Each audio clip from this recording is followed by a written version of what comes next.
Hello everybody, welcome back to my channel, S.M.W. Outdoor Fishing Adventures. I'm back.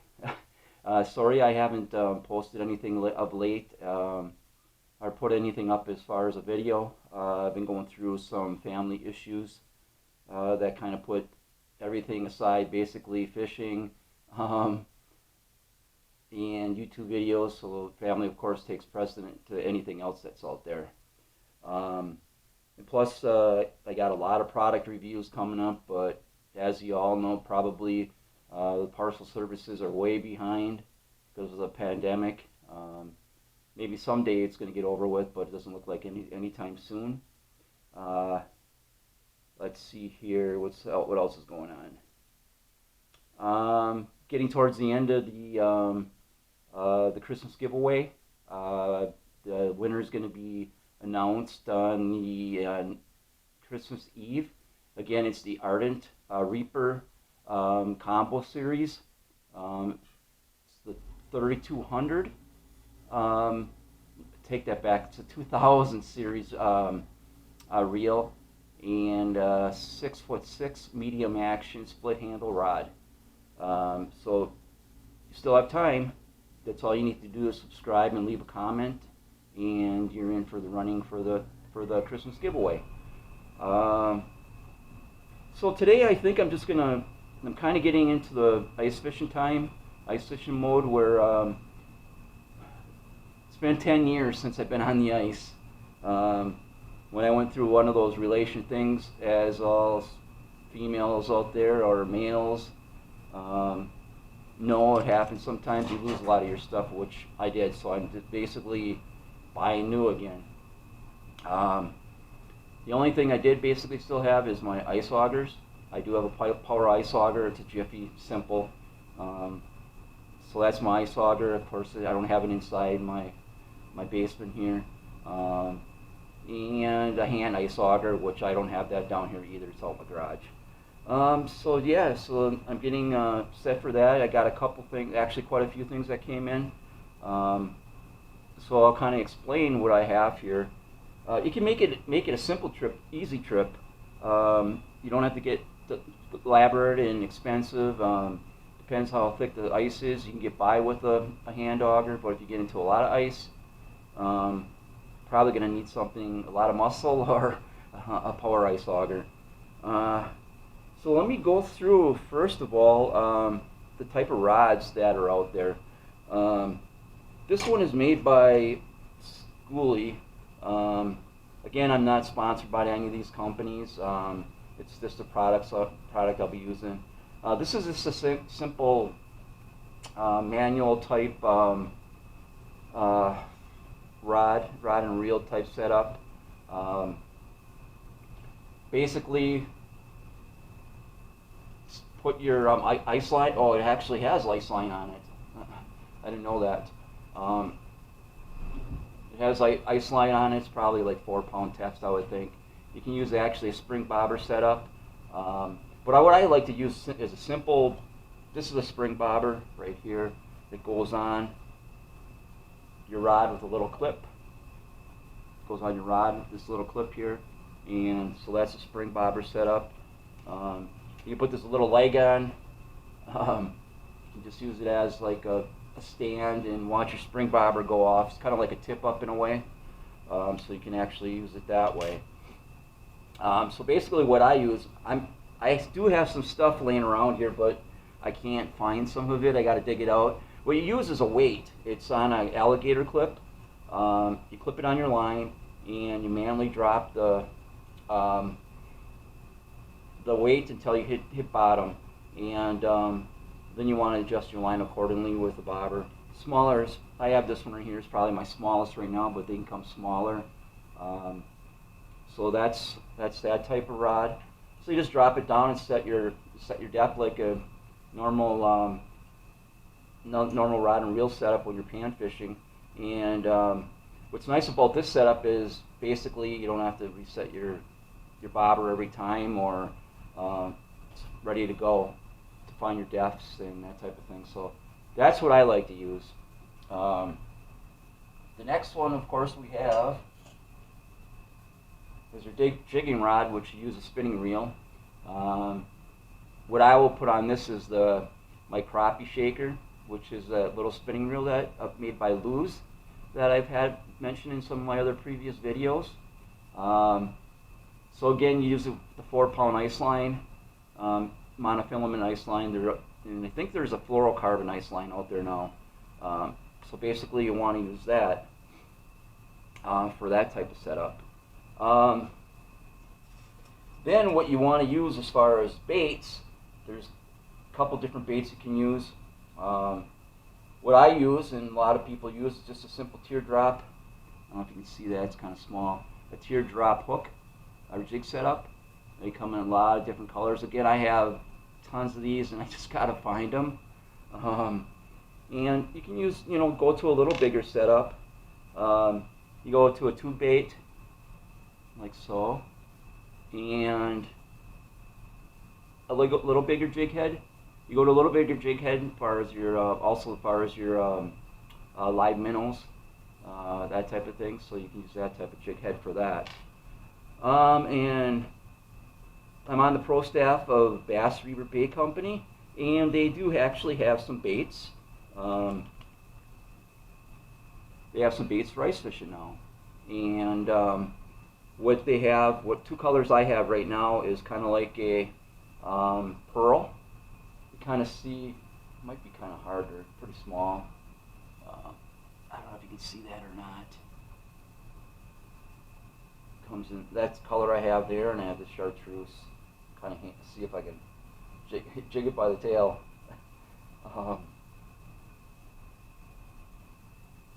It's that guy there. But then again, you can use mousies. Any type of larva that's out there, mousies or spike worms. Make your own maggots, I guess, in the summertime and keep them and freeze them. There's all type of baits you can use. Whatever's going to bite best in the wintertime. Fish are kind of a little dormant, a little more finicky in the wintertime. So whatever is going to, just keep trying baits. But you can make it cheap, actually. I mean, that little jigging rod. Get yourself a little box of baits, bobber, a chair, and if you want to bury the elements, a little hand auger, and you're ready to go. Doesn't have to be a real expensive setup for you. But I'm going to be making my videos, of course, so my setup is going to be a little more elaborate. I have my ice tent ordered. When it's going to get here, I don't know. I was going to show you that too, but that's out there somewhere. I got a lot of stuff out there right now. Christmas gifts and yeah, a lot of stuff that's out there. Safety on the ice. Of course, you want to tell anybody, somebody where you're going that day, in case there's any issues. Myself, I mean, I fish a lot by myself, pretty much 99% of the time. So I try to take safety, check the ice. Out in my garage again, I have an ice chisel. You want to always check the thickness of the ice. Try to stay away from spring-fed setups. Excuse my furnace kicking on and off. Probably hear that in my videos, but yeah. So that's basically what you want to do there. And happen to fall through. There's different things you can use. These are ice picks. There's so many of these out there. You can make your own. I've seen people make their own. Just take some old screwdrivers and cut them down and grind the tip on them. There's so many different types of things you can use as long as it gets you out of the ice. I never really fished real far depths anyhow. Basically the pike, I fish a lot of tip ups, so they're usually pretty shallow. Same with panfish. They're a little deeper, but again, if I go into a lake where I'm going to be panfishing a lot, then I'll find a lake there's people on it. So that's basically what it is. It's on the old telephone cord type thing, and it's attached to these two plastic handles and with the tip.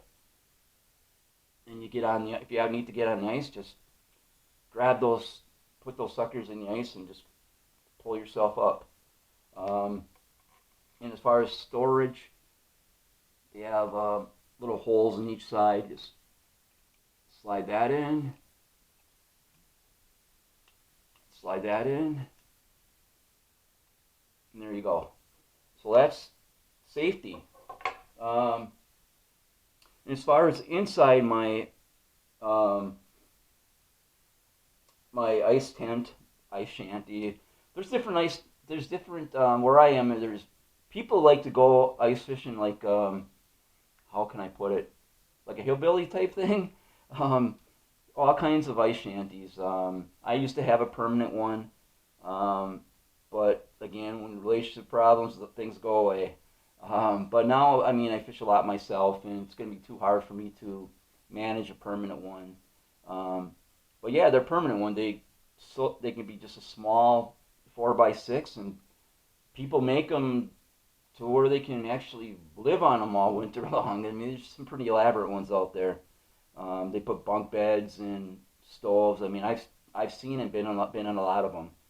Um, so to keep warm and keep my cameras warm, um, I just go in with a simple Mr. Heater. That's the infrared type.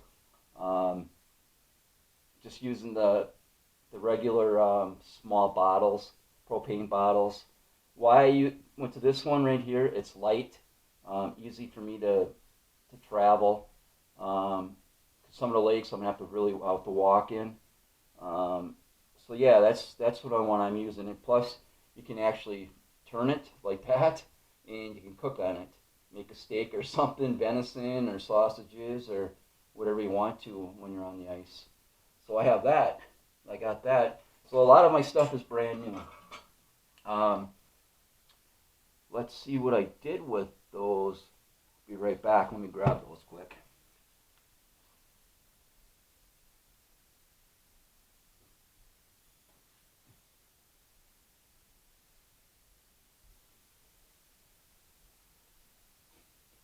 All right, we are back. Um, I don't know a lot of people down south, the warm states. I'm not sure if they really ever heard of ice fishing. I'm sure they heard of it, but they really never really got to experience it. Um, to me, it's cool. It's an easy way to fish. Um, it's kind of a stress-free type fishing, and so basically, what you use, of course, you have all your jigging methods, of course, and the next type you have is your tip up. Um, there's all kinds of tip ups out there. They're called beaver dams. Bravo makes one, which I have here. I'll show you in a second here. Oh, there's so many. You can make your own. A lot of people still do that. Um, but what I have here is a Frable. This is called a dog bone. It's probably just the most basic one out there. Um, it's this one right here. You can see it or not. And what it is basically, it's a reel, it's a spool, and you spool it up. I got some. This is actually made by Suffix. I've used this for a long time. It's 832 braid. This is, I believe, 10 pound right here, and you team it up with probably a number one, number two treble hook, which I pulled one out, but I forgot that over there too. You can tell how I haven't done a video for a while. Um, so yeah, you spool that up and goes through this keeper right here. So just again, then what you actually do is I knew that's gonna happen. Let's see if I can snap that off. There we go. This goes basically. What you do again, I'm sorry, is take your line with the little weight and the alligator clip, hit the bottom, and usually usually a foot off the bottom for pike. Um, water generally 3 feet. I mean, they run shallow in the wintertime. The pike, they're grazing for food. Um, so yeah, this is what I use, and um, how you detect your bite is, let me get this thing off here. It's called a flag. You're running for your flag. That's what we call it. Has an orange flag on there. There's different colors now. It has Fravel on there, if you can see that. Of course, I'm not sponsored by any of these people, so I'm not even going to leave their links for copyright purposes. Has Fravel on there.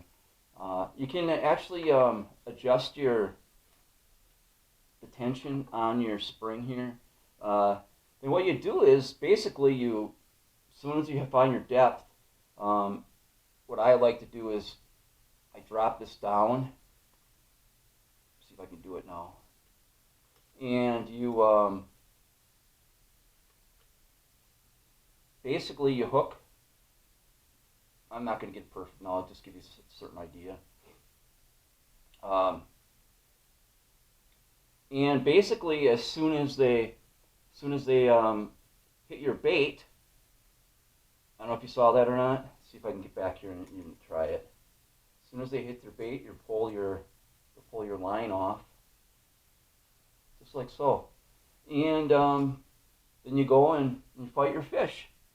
And what you want to do too is basically you can cover up your hole.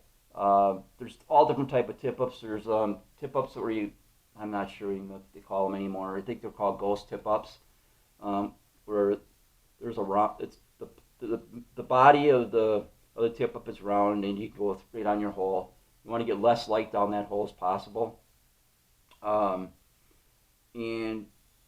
you can cover up your hole that way. What I use, what's simple, is get some old carpet. Go to a carpet store and get some old samples. I think they sell them for $1, and go that route, and that'll cover up your hole. Cheap, expensive, and it works. Bait wise, for the tip ups, you use. Yeah, I guess you can use quite a bit of things. What I don't really use is live golden shiners if they're available. You can use sardines. You can use basically anything. A lot of grocery stores, if they don't use all their smelt, they'll sell smelt cheap. You can use that as a bait. And again, as far as line, same thing. The Suffix A32, I use that. Again, I've been using that for a very long time. So basically, that's what we have as far as the ice fishing setup that I have so far. Kind of winging it, I guess, but I just wanted to get back online a little bit here and give you some updates, what's going on, why I haven't been doing any videos of late. And I guess that's pretty much mainly family stuff, and of course, can't get any stuff here to product review. But it won't be long, and I'll be able to get on the ice and give you some real nice videos again, actually fishing, instead of doing unboxings and all that type of thing. So, what else is coming up? I think 2021 is going to be a good year for me. I got all the tournaments pretty much lined up.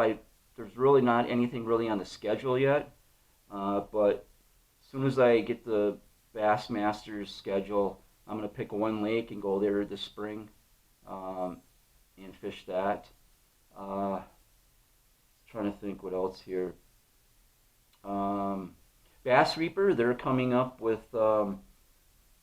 They have another product coming out. I'm going to leave it a little secret so I can do a product review with that when I get them in. I'm trying to think.